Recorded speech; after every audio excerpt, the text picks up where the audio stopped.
Hello दोस्तों, आज के इस वीडियो में हम साइंटिफिक मैनेजमेंट थ्योरी को अच्छे से समझेंगे, जो कि यूजीसी नेट में और असिस्टेंट प्रोफेसर के एग्जाम में काफी बार इससे क्वेश्चन आते हैं। ठीक है, तो शुरू करते हैं। साइंटिफिक मैनेजमेंट थ्योरी को हम टेलरिज्म भी कहते हैं। ठीक है, टेलरिज्म क्यों कहते हैं? क्योंकि इसको टेलर ने शुरू किया था 20th सेंचुरी के स्टार्टिंग में। ठीक है, हालांकि टेलर इसके ओरिजिनेटर नहीं थे। इसके ओरिजिनेटर काफी सारे और लोग थे, लेकिन सबसे पहले जो इसको सिस्टमेटिक रूप दिया था वो टेलर ने ही दिया था। ठीक है, इस तरीके से काफी बार क्वेश्चन पूछे जाते हैं। और ये भी पूछा जाता है कि साइंटिफिक मैनेजमेंट टर्म किसने सबसे पहले यूज किया था। तो चलिए देखते हैं भाई। First decade of 20th century में साइंटिफिक मैनेजमेंट में के योगदान में काफी ज्यादा हाथ रहा था F.W. टेलर का। हालांकि टेलर इस थ्योरी के ओरिजिनेटर नहीं थे। Charles Babbage, Henry R Towne, Halsey and Metcalfe ने सम साइंटिफिक मैनेजमेंट के मेथड और टेक्निक टेलर से पहले स्टार्ट कर चुके थे। हालांकि जो साइंटिफिक मैनेजमेंट टर्म है, सबसे पहले किसने यूज किया था? Louis Brandeis. ठीक है, ये काफी इंपॉर्टेंट है, ये काफी बार एग्जाम में पूछा जाता है। अभी रिसेंटली हरियाणा में जो असिस्टेंट प्रोफेसर का एग्जाम हुआ था, उसमें भी ये क्वेश्चन पूछा गया कि साइंटिफिक मैनेजमेंट टर्म किसने सबसे से पहले यूज किया था? Louis Brandeis. ठीक है, क्योंकि साइंटिफिक मैनेजमेंट को सिस्टमेटिक रूप में डेवलप किया था टेलर ने, इसीलिए उन्हें क्या कहा जाता है? साइंटिफिक मैनेजमेंट का फादर कहा जाता है, फादर ऑफ साइंटिफिक मैनेजमेंट। ठीक है, तो दो क्वेश्चन बहुत ज्यादा इसमें इंपॉर्टेंट रहे इस स्लाइड में। साइंटिफिक मैनेजमेंट टर्म किसने यूज किया, और फादर ऑफ साइंटिफिक मैनेजमेंट कौन है? टेलर। ठीक है, क्यों कहा गया? क्योंकि इन्होंने कंप्लीट और सिस्टमेटिक एक्सप्लेनेशन दिया साइंटिफिक मेथड का, और बहुत सारी टेक्निक बताई जिससे एफिशिएंसी और इकोनॉमी हो सके। अब हम आगे देखते हैं F.W. टेलर की कौन कौन सी इंपॉर्टेंट बुक्स हैं। कई बार टेलर की जो बुक्स हैं एग्जाम में आती हैं, तो हमें उनका नाम याद रहना चाहिए। दूसरा, कई बार क्रोनोलॉजिकल ऑर्डर में भी उन्हें पूछ लिया जाता है, तो हमें मोटा मोटा आइडिया होना चाहिए पहले कौन सी बुक लिखी थी, उसके बाद कौन सी लिखी गई थी। ऐसा पैटर्न रिसेंट के हरियाणा एग्जाम में और यूपी के असिस्टेंट प्रोफेसर के एग्जाम में देखा गया था। ठीक है, तो थोड़ा सा हमें क्रोनोलॉजिकल वे में भी इसको देखना चाहिए। ठीक है, तो F.W. टेलर की बुक कौन सी है? ए पीस रेट सिस्टम, जहां इन्होंने पीस रेट के बारे में बात करी थी। सेकंड, शॉप मैनेजमेंट, यहाँ इन्होंने शॉप या जो लोवेस्ट लेवल ऑफ ऑर्गेनाइजेशन या किसी कंपनी का होता है उसके बारे में बात करी थी, shop management. Then art of cutting metals, भाई फैक्ट्री में किस तरीके से मेटल्स को काटा जाता है, उसके आइडियल वे पे भी इनने बुक लिखी।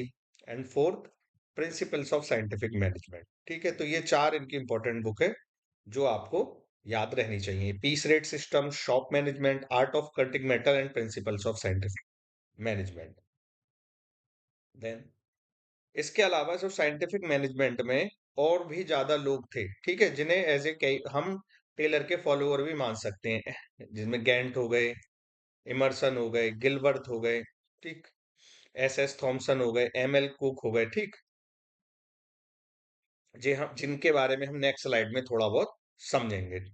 स्पेशली इसमें से जो साइंटिफिक मैनेजमेंट में से क्वेश्चन आता है, टेलर से रिलेटेड ही आता है, उनके मेथड्स के बारे में आता है, उनकी बुक्स के बारे में आता है, उन्हें हम आज अच्छे से समझेंगे। साइंटिफिक मैनेजमेंट का सिग्निफिकेंट इम्पैक्ट रहा है एडमिनिस्ट्रेटिव थॉट पे और प्रैक्टिस पे। राइट, बोथ इंडस्ट्रियल, भाई जो फैक्ट्रीज के अंदर हो रहा है, और गवर्नमेंट ऑर्गेनाइजेशंस के अंदर ये टेररिज्म का बहुत ज्यादा असर रहा है। ये सबसे पहले शुरू हुआ था यूएसए में, from USA spread to other countries including USSR. ठीक है, सोवियत संघ वगैरह में भी ये फैला। अब आप समझिए, जब ये यूएसए में शुरू हुआ था तो भाई यूएसए में तो कैपिटलिस्ट मॉडल फॉलो किया जाता था। भाई जहाँ कैपिटलिस्ट मॉडल है, वहां ज्यादा से ज्यादा कोशिश करी जाएगी कि भाई जो इंडस्ट्रियलिस्ट है उसका ज्यादा से ज्यादा फायदा हो, जहां वर्कर्स के इतने ज्यादा राइट्स नहीं होंगे। ठीक है, तो यहाँ ट्रेड यूनियन वगैरह की भी ज्यादा छूट नहीं होगी। तो हम बेसिकली, क्योंकि यूएसए में ये ज्यादा डेवलप हुआ, तो हम इससे काफी सारे क्वेश्चन खाली इस एक चीज से भी हम सॉल्व कर सकते हैं कि वर्कर्स के उतने हित में नहीं था, इसलिए वर्कर इसके खिलाफ ही थे। राइट, आगे चलते हैं। भाई यूएसएसआर में भी ये फैला। यूएसएसआर में इसे क्या बोला गया? स्टेकनोवाइट मूवमेंट। ठीक है, खाली हम नाम याद रखेंगे जी। कि इसका नाम ये रखा गया।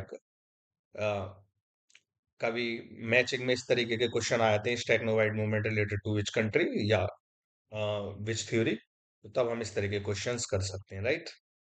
हम आगे चलते हैं। बेसिक थीम क्या थी साइंटिफिक मैनेजमेंट की?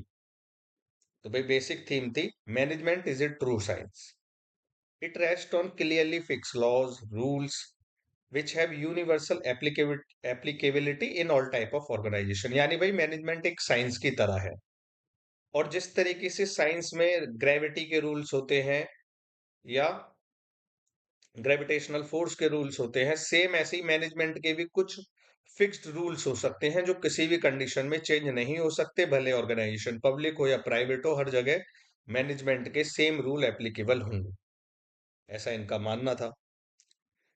He was concerned with application of scientific methods to managerial practice and production process.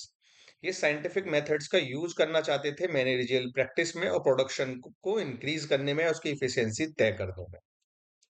It focused on lowest level of the organisation, ठीक है, जैसे मैंने आपको बताया था, इनकी बुक भी थी अभी, आप बाद में देखा, जो कि शॉप के ऊपर इन्होंने लिखी थी, शॉप मैनेजमेंट या करके, तो वो आप देखना। It focused on lowest level of the organisation, जो किसी भी ऑर्गेनाइजेशन का लोएस्ट लेवल होता है, जो वर्कर के लेवल पे होती है, उस चीज पर इनका काफी ज्यादा फोकस रहा था, क्योंकि वहीं से इफिशियंसी ये तय करेंगे, ठीक है।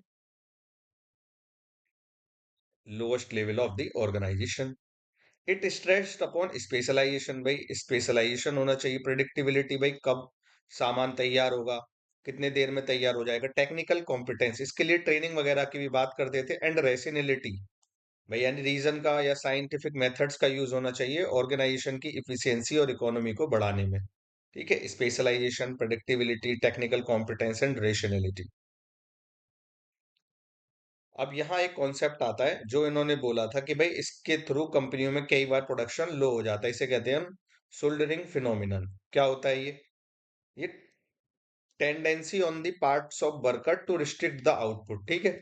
यानी वर्कर कई बार ऐसी टेंडेंसी अपना लेते हैं जिससे कंपनी का आउटपुट घटाया जा सके, ठीक है। तो आप इस चीज में एक चीज देखेंगे, जैसे मैंने अभी आपको लास्ट स्लाइड में बताया था, क्योंकि ये यूएसए में शुरू हुआ था, तो इसे एज ए नेगेटिव, वर्कर्स को एज ए नेगेटिव लाइट में ही देख रहे हैं यहाँ भी ये, ठीक है। तो आप देखिए, a tendency on the parts of worker to restrict the output, इसे उन्होंने बोला सोल्डरिंग फिनोमिनन। खाली ये टर्म याद रखना है कि ये सोल्डरिंग फिनोमिनन किससे है। हालांकि स्लाइड में मैं आपको थोड़ा सा और समझा दे रहा हूँ, पर एग्जाम्स के लिए खाली इतना जरूरी है कि भाई सोल्डरिंग फिनोमिनन क्या था। भाई दो तरीके की सोल्डरिंग होती है, एक नेचुरल सोल्डरिंग एंड दूसरी सिस्टमेटिक सोल्डरिंग। क्या है? रिजल्ट ऑफ पर्सनल फैक्टर्स, भाई habit to take it easy, जो ऑर्गेनाइजेशन के स्टार्ट में ही बन जाती हैं। Second, result of organisational social factor, बहुत सारे जो सोशल फैक्टर हैं, ऑर्गेनाइजेशनल फैक्टर्स हैं, वो भी कहीं ना कहीं आउटपुट को कई बार रिस्ट्रिक्ट कर देते हैं, ठीक है। तो नेचुरल और सिस्टमेटिक सोल्डरिंग, इन दोनों चीजों को हम याद रखेंगे। और क्या क्या था? तो अभी तक आप समझिए इनने क्या क्या बोला है टेलर ने, कि भाई मैनेजमेंट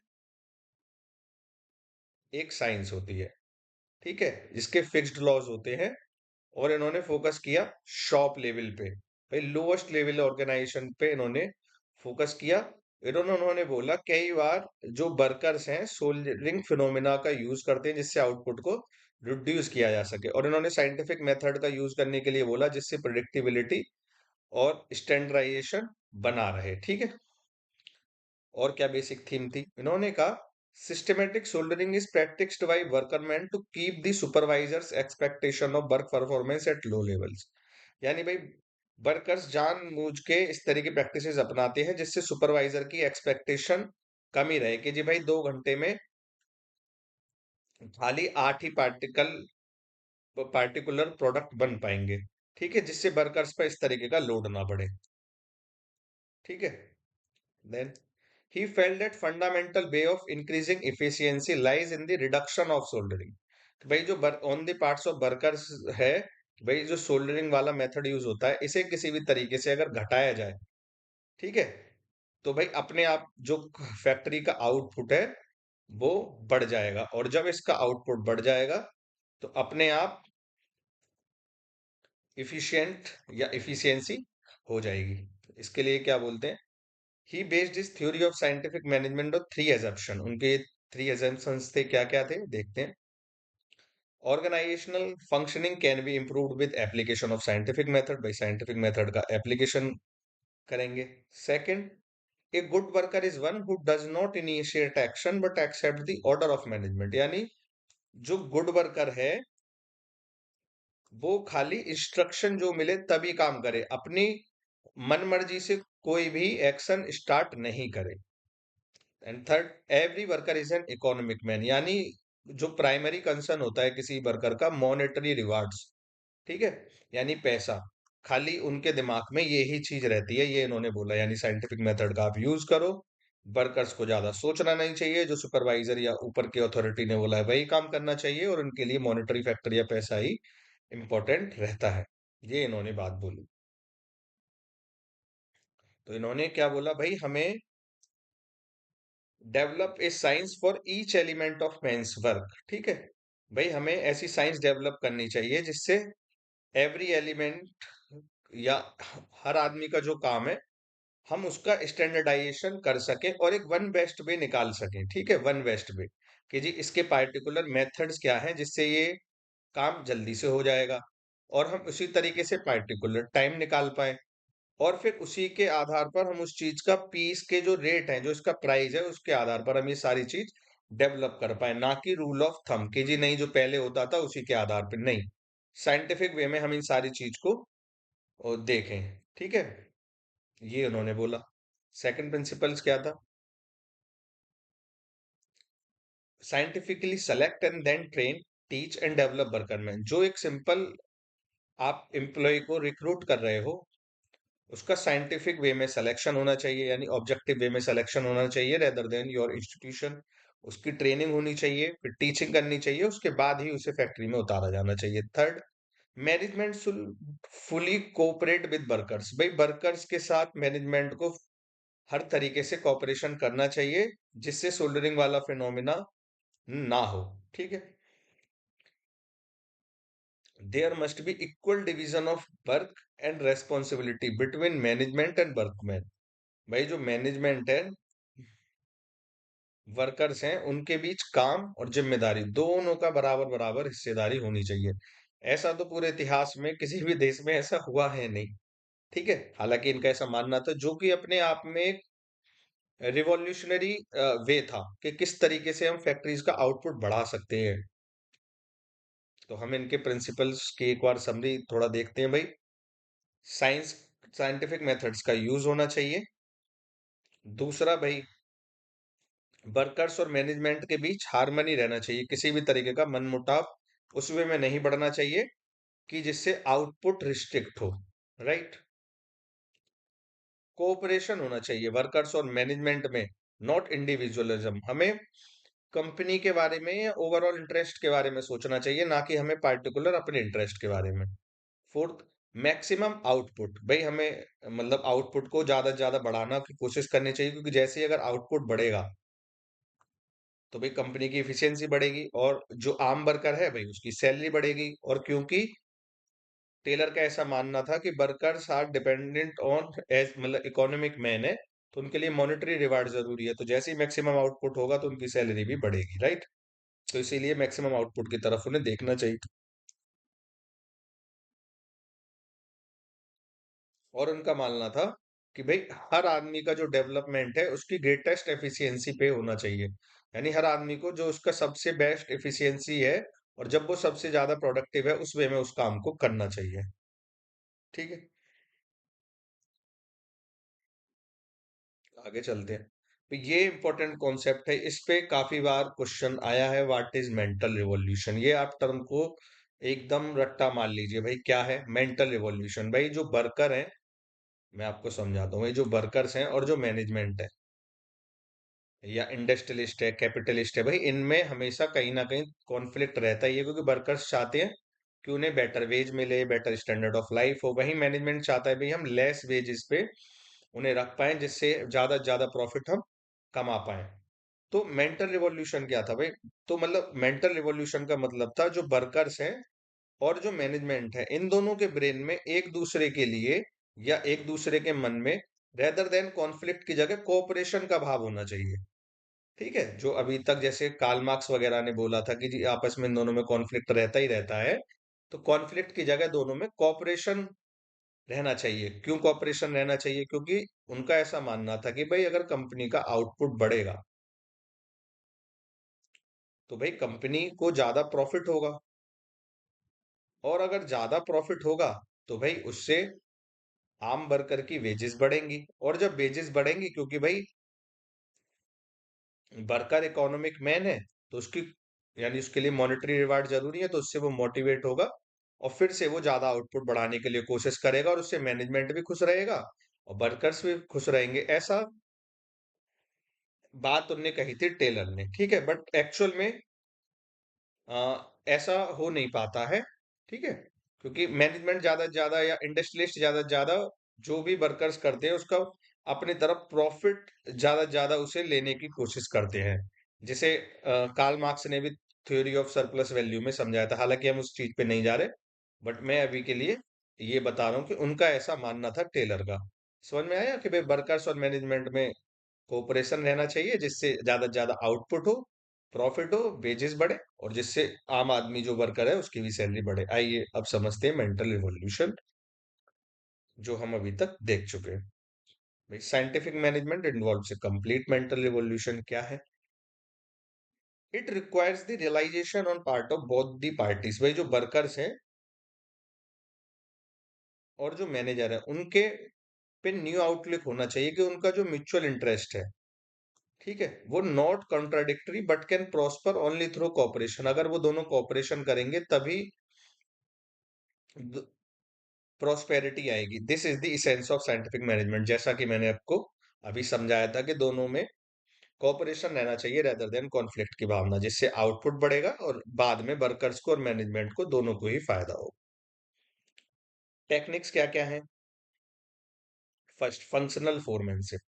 अब ये भी टर्म कई बार पूछा जाता है, आप इस वाले कॉन्सेप्ट को तो काफी ध्यान से समझिएगा। भाई क्या होता है फंक्शनल फोरमैनशिप?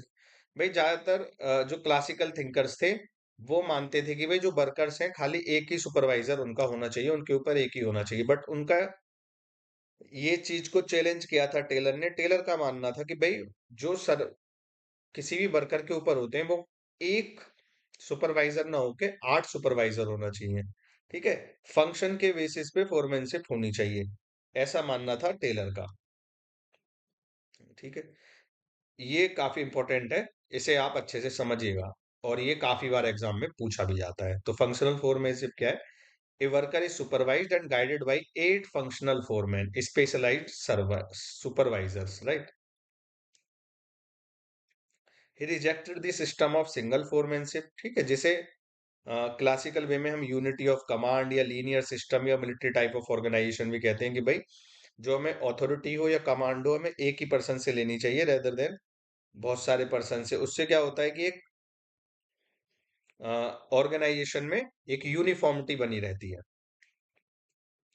तो इनने बोला 8 फंक्शनल फोरमैन को इनने दो पार्ट्स में डिवाइड किया, एक प्लानिंग करेंगे, दूसरे एग्जीक्यूट करेंगे। ठीक है, पहला फोर, जो पहले फोर है रेस्पॉन्सिबल फॉर प्लानिंग, जो प्लानिंग करेंगे, right?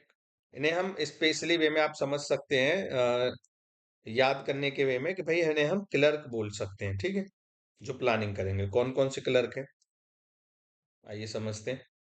Order of work and root clerk, second instruction card clerk, third time and cost clerk, fourth shop disciplinarian. अब ये जो चारों टर्म है, आप रेदर देन इनकी ज्यादा डिटेल में जाने के, आप बस इनके नेम एक बार याद रखिएगा कि भाई प्लानिंग में स्पेशली क्लर्क का यूज होता है, instruction card clerk, time cost clerk, order of work and root clerk, ops of disciplinarian, right? इस तरीके से। और नेक्स्ट फोर जो एग्जीक्यूशन में काम आते हैं उन्हें हम बोलते हैं बॉस। ठीक है, responsible for execution and serve on the shop floor, जो लोएस्ट लेवल पर काम करते हैं और एग्जीक्यूशन के लिए जिम्मेदार होते हैं। कौन कौन? Gang boss, speed boss, inspector and repair boss. ठीक है, तो यहाँ भी एक टर्म अलग आया, एक तो इंस्पेक्टर यहाँ अलग आया, बाकी तीनों बॉस थे एस सेम ऐसी जैसे वहाँ तीन क्लर्क थे, एक अलग आया था, राइट? इस तरीके से आपको थोड़ा याद करने में इन्हें आसानी रहेगी। कई बार पूछ भी लिया जाता है कि जी gang boss related with which type of functional foreman, तो वहां आप कह सकते हैं these are responsible for execution. क्या क्या करते हैं भाई, क्योंकि फंक्शनल फोरमैनशिप है भाई, फंक्शंस के हिसाब से सुपरवाइजर रहेंगे। ये क्या करते हैं भाई, एक तो स्पेशलाइजेशन को बढ़ावा देते हैं, दूसरा separation of planning from execution, भाई एग्जीक्यूट करने वाले अलग और प्लानिंग वाले अलग। ये अपने आप में एक काफी नई चीज थी जो पहली बार लोगों को सुनने को मिल रही थी टेलर के द्वारा। टेलर ने मेथड कौन कौन से बताए हैं, ठीक है। तो टेलर के मेथड कौन कौन से, भाई मोशन स्टडी क्या है ये, भाई किसी भी मेथड की हमें स्टैंडर्डाइजेशन ऑफ टेक्निक्स रखना। कैसे निकलेगी भाई, आप कोई भी जो प्रोडक्ट है किसी भी जॉब में, आप उसके सारे मोशंस हैं उनको आप ऑब्जर्व करिए, और जो बेस्ट सेट ऑफ मोशन है, कि भाई जो बेस्ट वे होता है किसी प्रोडक्ट को बनाने का, उसे आप सेलेक्ट कर लीजिए, ठीक है। और उसी के आधार पर आप स्टैंडर्ड बना लीजिए, इसे हम प्रेफरेबल वर्क मेथड, और उसी से कोई भी वर्कर्स का आउटपुट आप जज करिए। ये मोशन स्टडी का ऐसा मानना था। It is meant for finding out the one best way to do a work, right. मतलब मोटा मोटा आप ये याद रखिए कि motion study is related to home, it is related to Taylorism. ये तो समझाने के लिए समझा रहे हैं, क्योंकि डिटेल में समझना अच्छा है, जिससे बाद में अगर डिटेल में भी आता है तो हम क्वेश्चंस कर पाए। सेकंड, टाइम स्टडी, भाई किसी भी प्रोडक्ट को बनाने में या में कितना स्टैंडर्ड वे में अगर हम काम करेंगे तो कितना टाइम लगेगा, ये टाइम स्टडी के अंदर तय किया जाता है, use to determine the standard time. अगली technique, differential piece rate plan, भाई क्या है, भाई जो पीस रेट होगा on the basis of standard set by motion and time studies. यानी भाई जैसे कोई भी जो प्रोडक्ट बना है, वन वेस्ट पे हमने किससे निकाल लिया भाई, वन वेस्ट पे हमने निकाल लिया भाई मोशन स्टडीज से। दूसरा भाई जो स्टैंडर्ड टाइम लगना चाहिए हमने वो टाइम स्टडी से निकाल लिया। अब भाई कोई वर्कर मान लो अगर टाइम से पहले कर देता है तो भाई उसे बोनस मिलना चाहिए, टाइम के बाद करता है तो उसे उस पे पेनल्टी लगनी चाहिए, और टाइम पे करता है तो जो स्टैंडर्ड रेट है हमें वो ही देना चाहिए। ये है इस चीज का मतलब था differential piece rate plan. Under this workers are paid a low piece rate up to standard larger bonus and, ठीक है। और जो वर्कर्स इतने मतलब साइंटिफिक सिलेक्शन आपने किया, ट्रेनिंग किया, और उसके बावजूद भी अगर उनका आउटपुट नहीं बढ़ रहा है तो आपको उन्हें फैक्ट्री से हटा देना चाहिए, उनको रिमूव्ड कर देना चाहिए, ठीक है। तो जब रिमूव कर देंगे भाई इजीली यूज एंड थ्रो, तो भाई इस वे में ये वर्कर्स को ये अच्छा नहीं लगेगा, ठीक है। तो डिफरेंशियल पीस रेट प्लान था।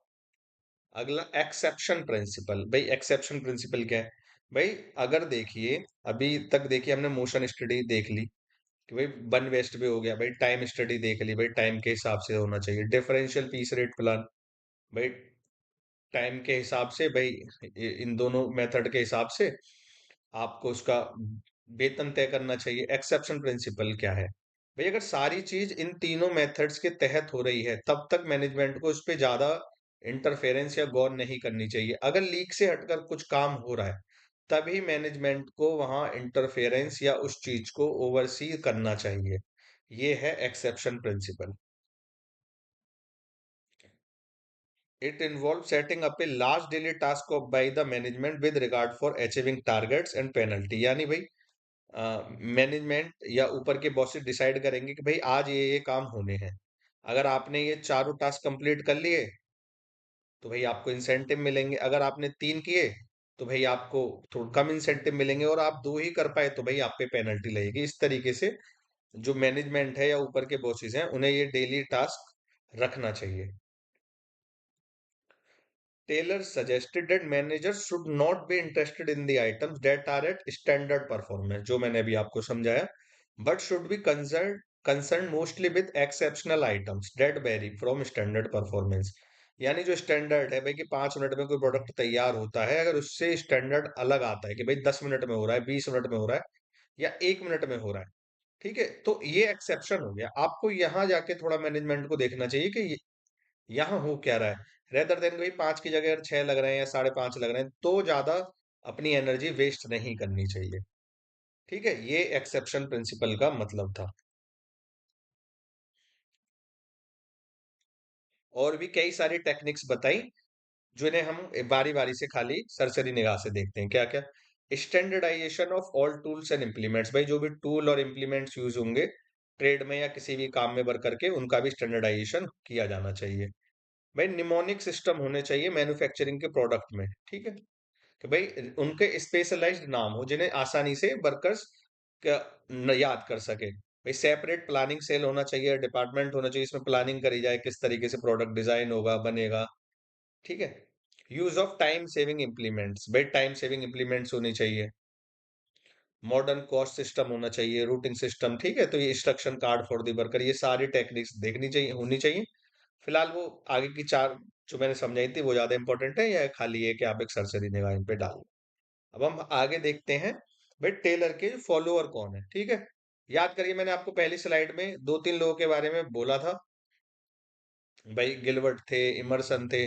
ठीक है, उनके बारे में अब हम थोड़ा सा देखते हैं। हालांकि इस पे बहुत ज्यादा क्वेश्चन नहीं आते, पर कई बार जब एग्जामिनर टफ पेपर बनाने की तरफ जाते हैं, जैसे रिसेंट्स के ईयर में देखा जा रहा है लीक से थोड़ा हटके असिस्टेंट प्रोफेसर्स के एग्जाम में, तो वहां हमारे लिए इस तरीके के जो कॉन्सेप्ट है वो इंपॉर्टेंट हो जाते हैं। तो चलिए शुरू करते हैं टेलर के फॉलोअर्स के बारे में।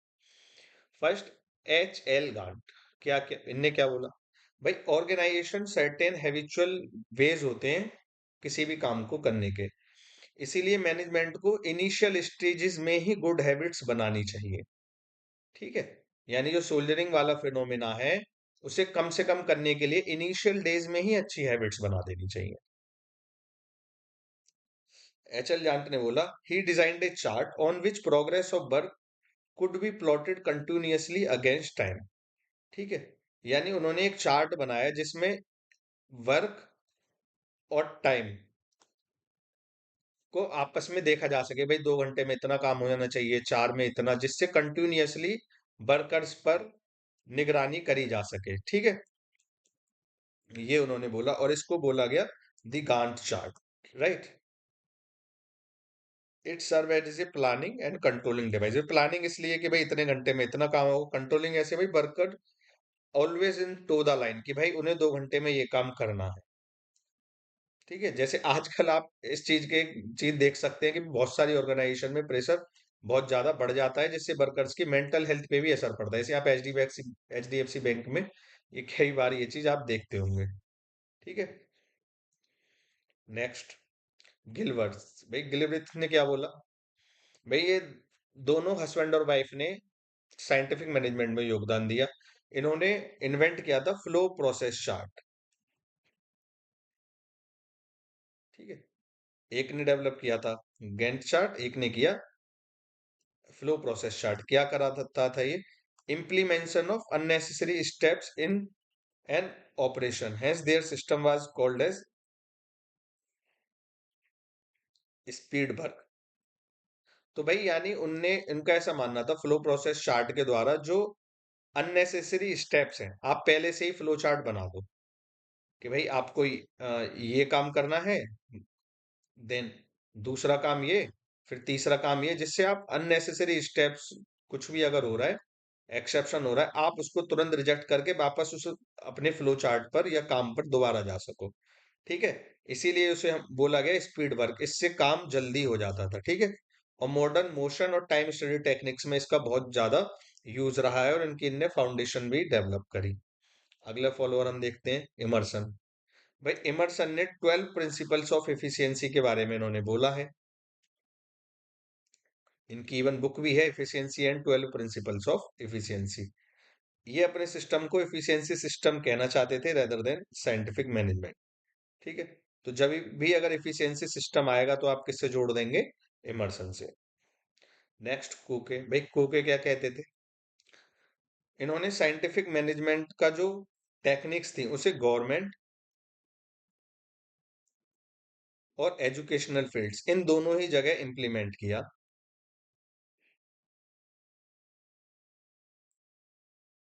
ठीक है, इन्होंने ये दोनों ही जगह इंप्लीमेंट किया। Then he clearly demonstrated the fact that scientific management, भाई साइंटिफिक मैनेजमेंट का एक यूनिवर्सल एप्लीकेशन होता ही होता है। लेकिन वो एक चीज में टेलर से डिफर थे। किस चीज में? भाई वो उनका ऐसा मानना था कि जो वन वेस्ट वे है किसी भी काम को करने का, उसको डिसाइड करने में वर्कर्स का भी पार्टिसिपेशन होना चाहिए, रेदर देन ऊपर से मैनेजर ही बता दे।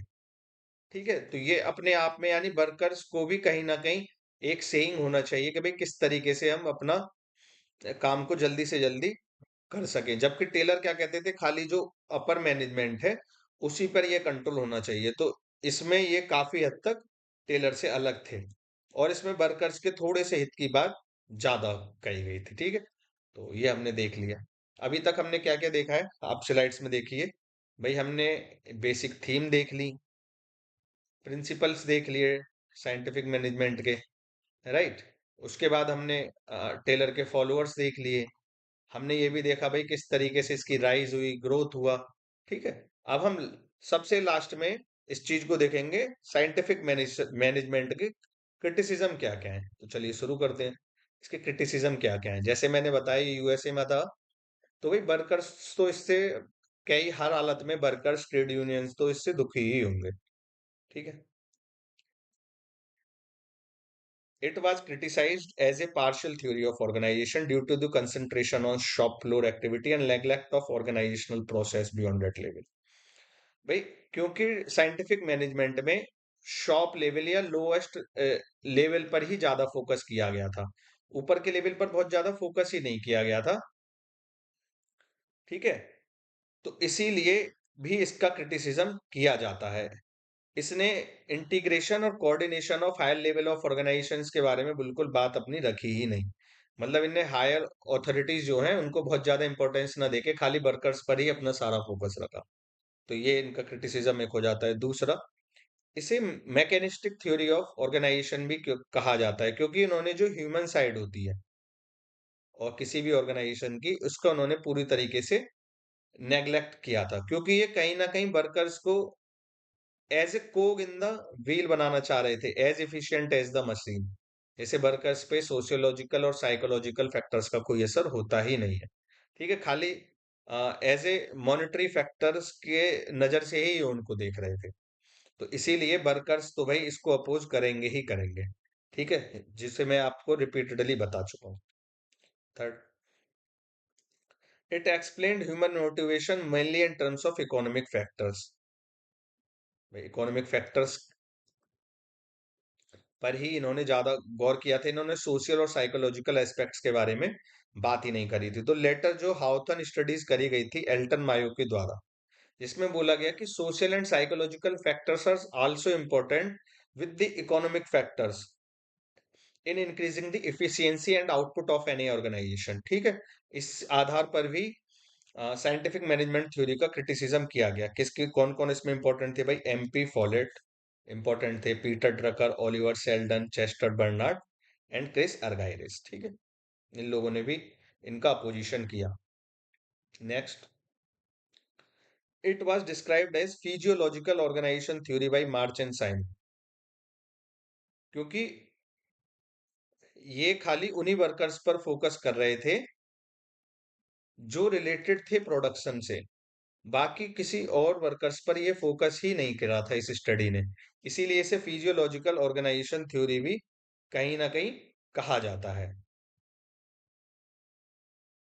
Next, it receive the greatest opposition from, भाई ट्रेड यूनियन तो इसे अपोज करेंगे ही, क्योंकि कहीं ना कहीं भाई जब मेंटल रिवॉल्यूशन हो जाएगा कि भाई वर्कर्स मैनेजमेंट के हित को ही अपना हित जब समझने लग जाएगा, तो कहीं ना कहीं भाई ये ट्रेड यूनियन को तो ये चीज भाएगी ही नहीं, क्योंकि ट्रेड यूनियन हमेशा वर्कर्स के हित की ही बात करेंगे और उनकी बार्गेनिंग पावर कहीं ना कहीं कम होगी। ठीक है, ये आप रिसेंट जो लेबर लॉज सरकार पास करने की कह रही है, ठीक है, जो फोर लेबर कोड है, उसमें भी आप देख सकते हैं कहीं ना कहीं ट्रेड यूनियंस पे वो आघात है। ठीक है, ट्रेड यूनियंस वर्कर्स के लिए बात करते हैं, तो ट्रेड यूनियन के लिए भी हित में नहीं था। साथ के साथ ये भाई जो मैनेजमेंट था या मैनेजर्स थे भाई, उनने भी अपोज किया। क्यों? क्योंकि भाई उनका डेली काम बढ़ गया था। ठीक है, वर्क एंड रेस्पॉन्सिबिलिटीज बढ़ गई थी, क्योंकि वर्क एंड रेस्पॉन्सिबिलिटी दोनों में डिवाइड हो गई, उन्हें डेली टास्क करने, इंक्रीमेंट करना। ठीक है, तो उनका ये टास्क बढ़ गया था। दूसरा, they would lose their judgement and discretion due to adoption of scientific method. भाई जब साइंटिफिक मेथड आपने चूज कर लिए कि भाई कोई भी जो प्रोडक्ट है इतनी देर में बनेगा और ये इसका स्टैंडर्ड वे है, तो कहीं ना कहीं जो मैनेजमेंट का डिस्क्रिशन है वो खत्म हो गया। जैसे आप हमारे यहाँ भी देखते हैं भाई, किस तरीके से ऑफिस में चाटुकारिता के आधार पर लोगों को ऊपर पहुंचाया जाता है। हर जगह साइंटिफिक मेथड यूज हो जाएंगे तो भाई कहीं ना कहीं मैनेजमेंट का डिस्क्रिशन तो खत्म हो जाएगा, नेपोटिज्म कहीं ना कहीं खत्म हो सकता है। तो भाई मैनेजमेंट को तो वो चीज बुरी लगेगी ही लगेगी। तो ओवरऑल टेररिज्म या साइंटिफिक मैनेजमेंट का भाई ट्रेड यूनियन ने भी विरोध किया, वर्कर्स ने भी विरोध किया और मैनेजमेंट ने भी इस चीज का विरोध किया। ठीक है, तो ये हमने आज टेररिज्म के बारे में, साइंटिफिक मैनेजमेंट के बारे में पूरा तरीके से पढ़ा। यहाँ तक आपने मेरी वीडियो देखी उसके लिए थैंक यू गाइस। और अगर आपका साइंटिफिक मैनेजमेंट से रिलेटेड और भी कोई क्वेश्चन है तो आप उसको नीचे कमेंट बॉक्स में पूछ सकते हैं। नेक्स्ट वीडियो में जो मैं आपको बताऊंगा क्लासिकल थ्योरी के बारे में। ठीक है, जिसे मैं हेनरी फ्योल वगैरह के बारे में, उर्विक के बारे में मैं तो आपको अच्छे से बताऊंगा, जो साइंटिफिक मैनेजमेंट से काफी अलग है और जो एग्जाम में काफी उपयोग रहेगी। तो थैंक यू गाइस, मेरी इस वीडियो को आप लाइक कीजिए और चैनल को सपोर्ट कीजिए, चैनल को सब्सक्राइब कीजिए। Thank you guys.